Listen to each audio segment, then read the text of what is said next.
Amb motiu de la celebració del Dia Internacional de les Dones, el proper dilluns 8 de març, al municipi de Vandellòs i l'Hospitalet de l'Infant hi haurà un seguit d'actes organitzats per les regidories d'Igualtat, Cultura, Joventut i Comunicació amb la col·laboració de l'entitat local Les Violetes i la Televisió de Vandellòs i Ràdio l'Hospitalet de l'Infant.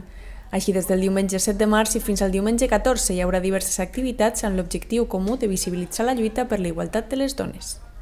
Les activitats n'hi haurà una mica de tot, cultural, amb el cinema, també els contes de la Pitusa, també farem una mica de tutories a l'institut, perquè hem d'arribar a les noves generacions per fer arribar aquestes fites, aquests objectius.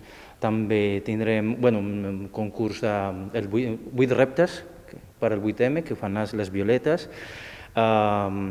així per les xarxes socials, que és el format principal que farem enguany. Esperem que el proper sigui diferent, però enguany ho farem d'aquesta manera perquè l'important és la seguretat. Per últim, tindrà lloc la lectura presencial del manifest per part dels representants del consistori. Encara que ho farem ara de manera virtual o mitjançant les xarxes socials o mitjans de comunicació, doncs sí que hem volgut fer el manifest presencialment.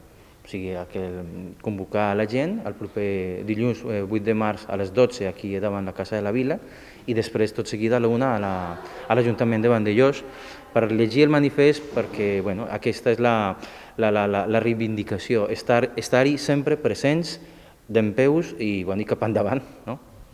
Igualment, del 7 al 14 de març, la façana de Ca la Torre de Vandellòs i del Centre Cultural Infant Pere de l'Hospitalet de l'Infant estaran il·luminades de color lila i amb el logo del Dia Internacional de les Dones.